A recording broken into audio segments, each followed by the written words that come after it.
What is going on, you guys? Welcome back to the channel. Before we get our day started, I just want to quickly say, if you guys don't enjoy the repetitive CRX or save and EF content, you guys don't have to stick around. But for those who do, and for those that are hitting all the like buttons, I appreciate you guys a lot. This is what I love to do, guys. You should already know that if you've been around for a cool minute. But yeah, let's get started with today. And if you guys haven't seen the last video, we cleaned up the interior on this car. I mentioned that I was looking for some seats and for some door panels. I seem to have a lead on a couple right now, and it's just a matter of traveling out to go pick it up, because the people who seem to have what I need is kind of way outs for me. But I'm willing to make the trip because I really do want it. I really do need it for this car. I really want to replace that, these, and those. But we cleaned the interior in the last video, guys. We got it looking very, very clean opposed to when we first got it. See, I knew I forgot my blade somewhere. But the interior is looking mighty fine. The carpet looking really great. And today we're gonna step out of this because I want to start with the body of the car. I don't want to, milk it out too much, and I really want to start tearing the body kit off the car, because I did mention that I am going to be keeping the body kit for my CRX, and I'll share the idea of what I have planned as far as making the body kit removable on and off the car for days I want the kit on, for days I want the kit off. But I want to start taking the body kit off, preserve it somewhere, whether in storage or in the backyard. But I want to get this body cleaned up so we can get it painted and get it all nice and clean again, back to the original white. This video is pretty much going to be pulling off the kit without breaking it, getting all of these spare parts that I have for it, and see what I'm missing, and then we're going to start the body work. Probably not the body work in this video though, but let's get to work.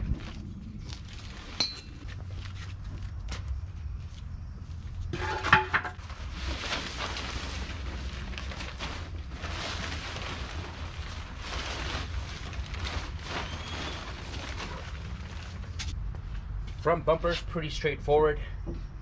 It only has one screw in the middle, because this bumper has been off and on so many times now.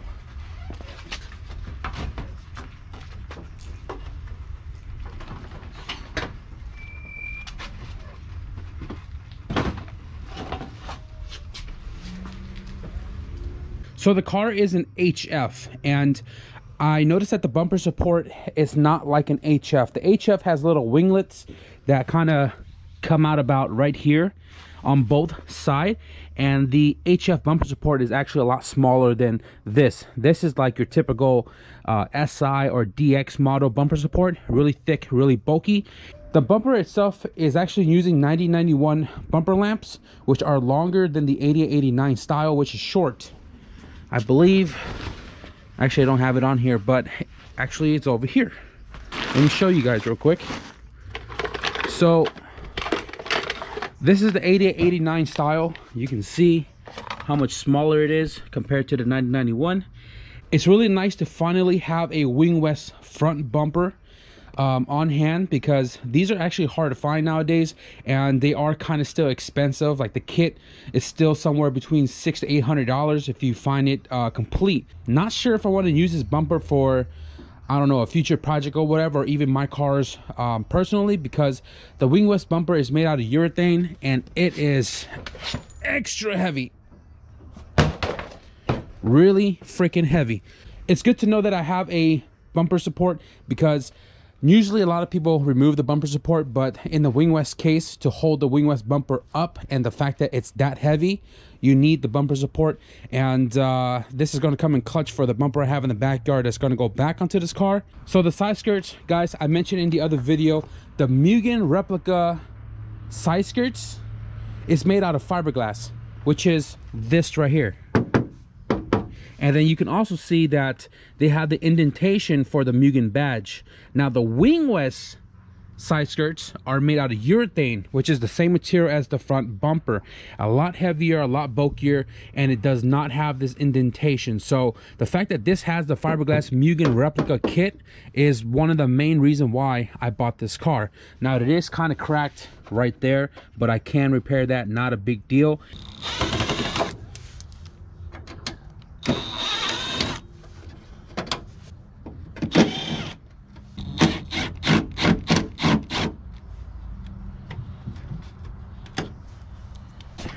On the inside of the jamb, we have a rivet right here, small one right there, five maybe. I don't know if there's anything underneath, but let's knock these off real quick.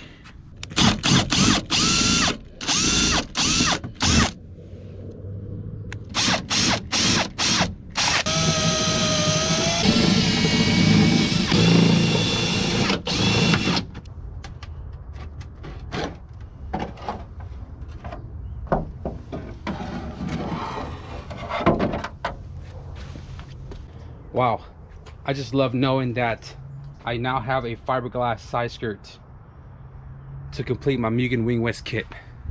The good thing is underneath isn't really painted the same color as the car, so not too much prep work to go there, but definitely going to have to clean up this rust a little bit and probably prime it white or some. And all of this has some very slight surface rust, which shouldn't be a big deal to get off, but definitely gonna have to sand out of the perimeter to make sure that that rust is not spread further underneath the paint. So now let's see how this door cap is attached to the door, because I don't see anything else down here other than these.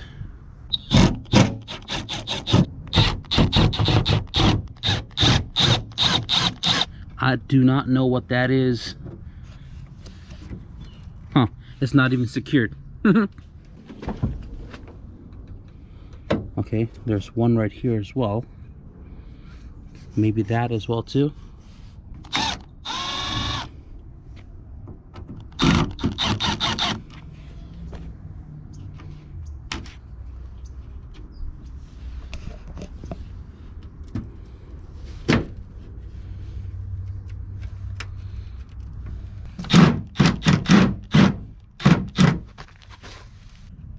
Probably have to grind it off.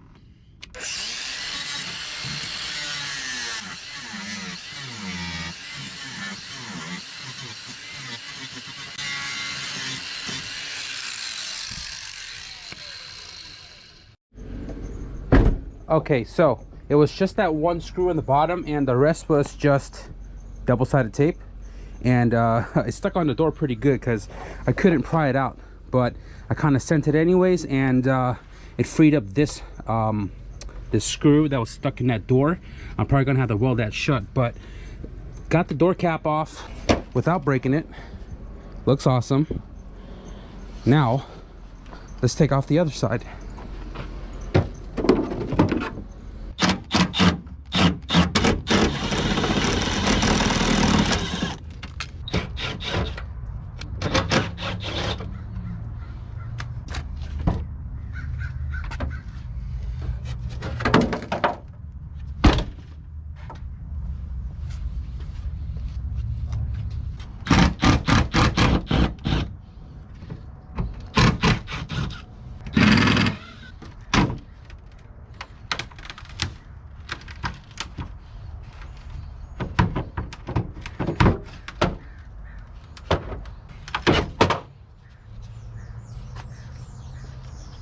How does the day go from nice out to light out? You can see over there nice and bright on the other side of town, and we got this dark like cloud overcast out of nowhere. Anyways, so got the side skirts on the passenger out. It had the same amount of hardware just like the driver's side, and it came off with ease. It looks like a little rust spot right there, but not much anywhere else. I gotta weld up that hole right there where the screw was holding the lower panel in, but not a big deal because that sits under the little door kick panel anyways. I did notice some rust right there, so I think all I'm gonna do here is I'm not gonna go crazy with the treatment. I'm probably just going to wire wheel that completely down and throw some, I might be throwing some Pour 15 on here because I have 2 cans left to use, put some port 15 there, so that way it's nice and covered up, because this kind of fall in line where the channel runs for when rain comes down into the cowl area. It goes out right here, and then it drains along the side and goes there. So we need this bare metal right here to be completely covered up so it doesn't further rust anymore. But I don't think it ate through, so not too worried about it. Aside from that, let's get to the rear bumper. Hopefully this comes off just as easy. Hopefully there's not a ton of screws underneath the tail light, but let's find out.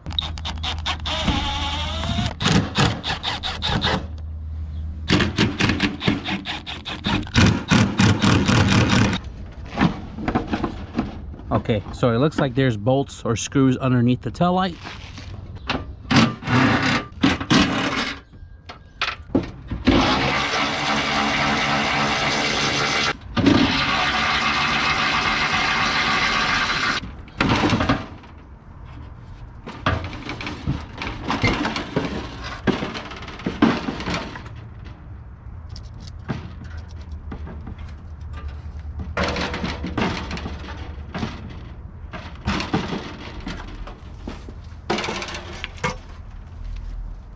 That bumper support is pretty rotted out.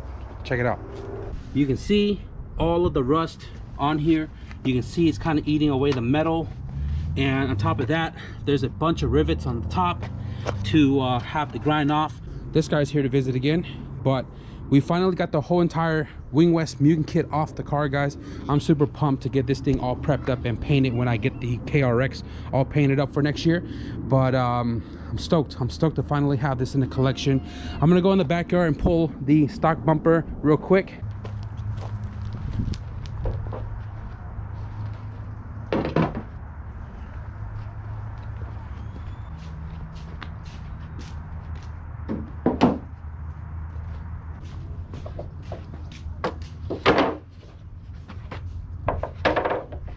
Wow, it is crazy to see this all laid out. So I literally have myself a kit and a half, a complete kit and a half of the Y&S / Mugen replica body kit. Check it out. These right here came from the HF CRX.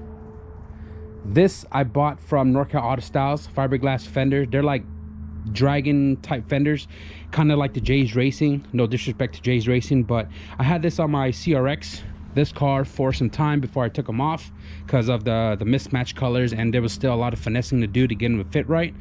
This right here came from the junkyard, San Jose North.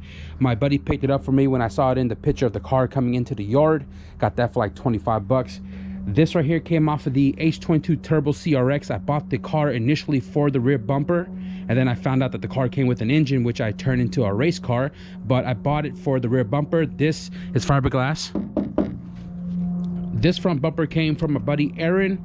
Aaron has a couple wagons. He had a CRX at one point, and he was out in his yard up north, and he saw a CRX with this bumper. He picked it up for me for, I think, I don't remember what it was. It was under 100 bucks. I gave him 100 for it, and he delivered it to me at the EF vs DA meet. This is also fiberglass. I had this on my car at one point as well too. These down low are fiberglass as well, and these were actually brand new. They were just in the trunk of the CRX, and I told my buddy to just pull them out and pick them up for me. And then when I got them, found out that they were brand new, literally no screw holes, and literally right out of the mold. So this right here could be installed for the very first time if I decide to use this instead of those. And again, guys, the Mugen side skirts finally got a complete kit with the skirt itself. I did have polyurethane skirts that came from my buddy Jesus' CRX, which were orange at the time. I'll throw a little picture in. But because they were polyurethane, they were so flexed out of shape, just because of the way it was stored, and it was super hard to get it to mold back into the shape that it should have been in. So I ended up just junking it. One of the reasons why I junked it as well was because on one of the skirts, half of this was missing, or actually I think on both sides half of it was missing, because the side skirts came off a drag car that had a one-piece front end, and they interfered, so it was chopped, and I didn't know like how to make that end complete on a polyurethane side skirt. So I junked that a long time ago, but nonetheless we have a full kit and a half in our collection finally, guys, and one of these days I'm definitely gonna try to find a way to get this to put onto the car and easily be removable as well too.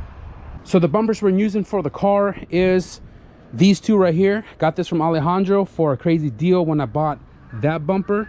So this is an aftermarket unit that came on a parts car he bought that was sprayed army green or etched green or whatever this is, but all of that has to be entirely sanded back out.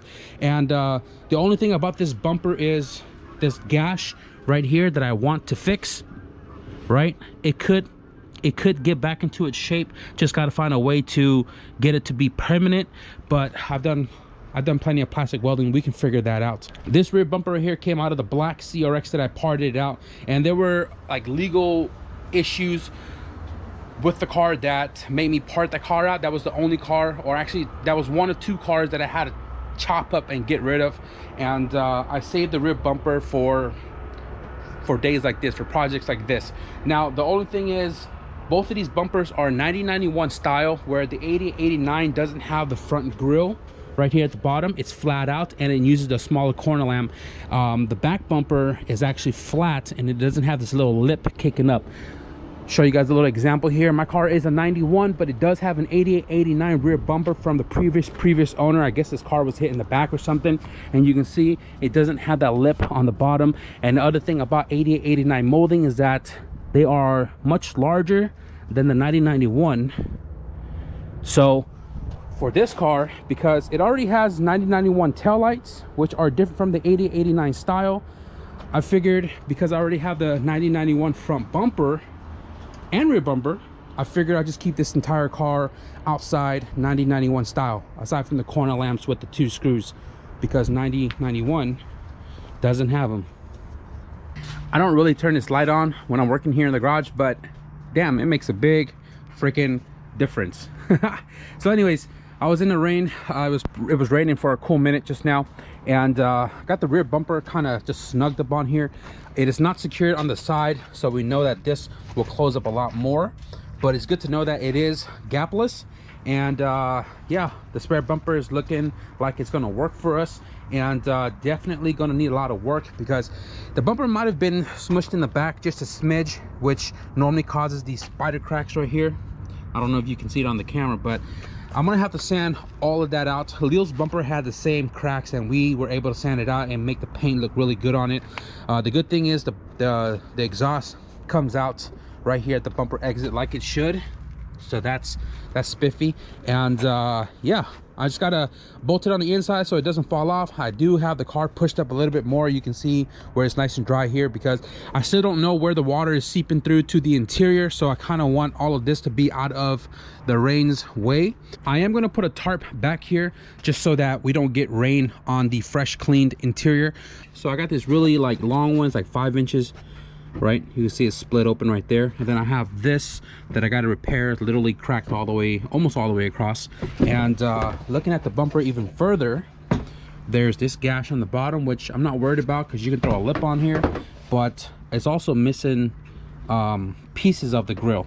I don't know why that's all gone, but it's missing 1 2 3 4 5 6 7 8 9 10, like 10 section was cut out of this grill. Now you don't really notice it because there's still a grill there, but it bothers me that I know that it's been cut and it's a repaired bumper.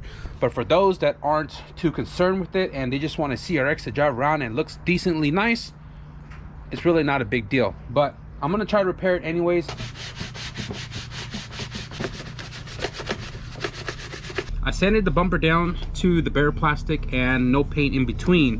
What I'm gonna do right now is I'm gonna take my welding rod. This is like 040, and I'm just gonna bend it in some W shape. If you guys have seen the like bumper repair kit or plastic welding kits, they always come with this like wire, W shape wire to allow you to melt into the two broken pieces so that they can bond with each other, like grip into each other before plastic soldering to strengthen it up.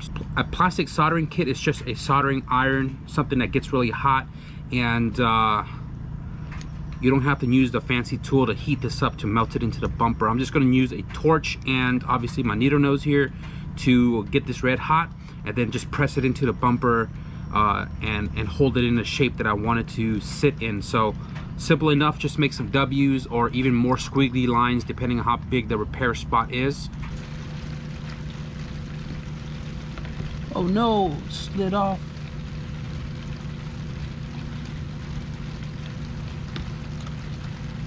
Okay, that's one. That seems to be working. Take a soldering iron, kind of melt some of the plastic over the wire so it doesn't come back out or pop out, so it doesn't pop out.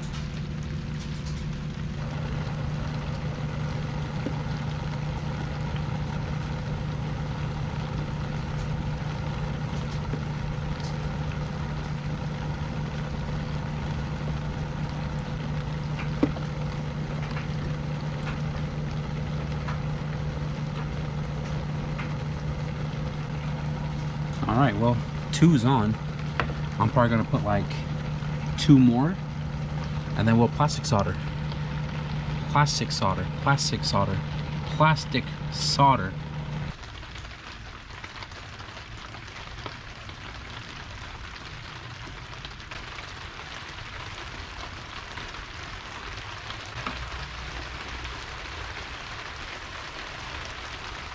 Look guys, I TIG welded the lower gash, and I think this gash was actually here because it was actually cut on the fog light liner in the back, but I pretty much just ran the solder and kind of pulled back and just kind of chiseled it in there, and the bumper itself, the gash is no longer like flopping, so that's good. All I'm going to do right now is just fill in the rest of this with plastic instead of all filler, and then I'm going to sand all of this down and then do filler, but not in today's video because we're not doing body work.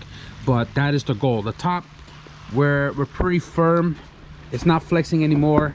We got 4 of the wires in the back, that guy right there. We got a bunch of zip ties soldered to the back as well, and then we got the front channel kind of beveled out, and then we fill it in with zip tie to you know, fill up the gap. So this seems to be a usable bumper after the fact, I'm almost certain. But yeah, I'm gonna knock this out real quick, and then I'm gonna fit that on the car, see how it looks, and then we'll tinker with fitment. So Leo is chilling with me here, and he noticed that this has the OEM SH2 marking on the bumper. So originally I was told from Alejandro that this was an aftermarket bumper. I thought it was an aftermarket bumper, but with the stamp in the back, this is actually an OEM bumper. Now the more and more I started soldering this, I started noticing that this black is actually a very shiny black. So I'm thinking that this is an OEM black painted bumper that was painted this army green or wherever this is on the parts card that Alejandro got, and that's good. So I got high hopes that this is gonna fit like OEM, and the area that I just repaired has been sanded down with 100 grit. I went super hard to cut it down, and there's still a lot of like pinholes and stuff, but I'm gonna do some light body filler on here when I do the body work on the entire bumpers itself. But it is looking really good, so it's nice and firm. I did take a heat gun right here because it looks like it's been smacked dead center there, which caused this break, and also right here in the front, and there was a little bulge right here. So I took a heat gun, heated it up, pressed it back, got this to kind of be straight, and the corner lamp for this bumper socket fits perfectly fine. So you're not really going to notice all of this after the filler work, after the paint work, especially white hides a lot of things. So we're going to roll with it. Right now I'm going to go and kind of test fit this real quick and see how well it fits up before we get this thing ready for paint.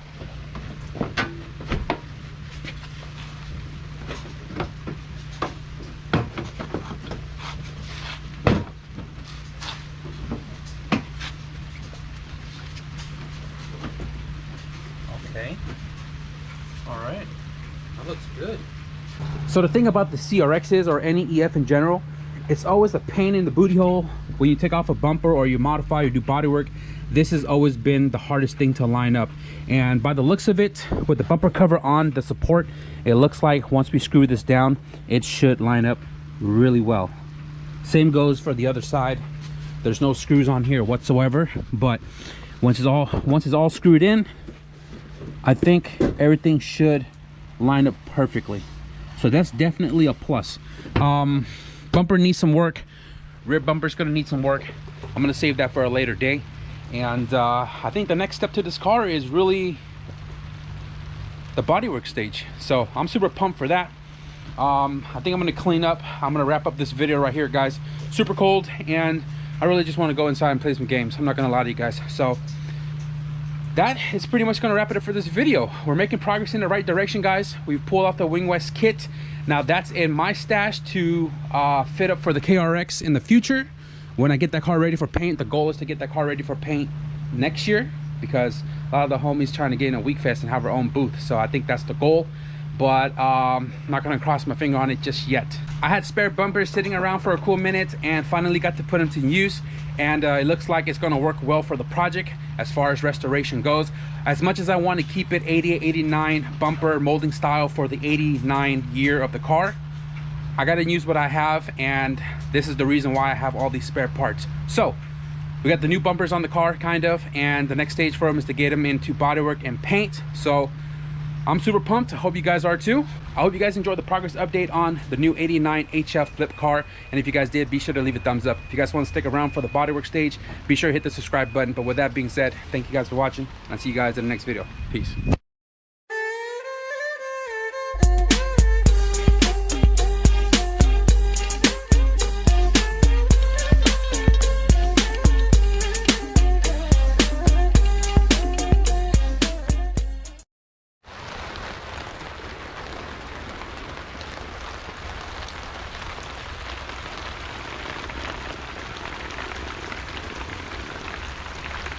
Well, looks like the tarp is doing its job.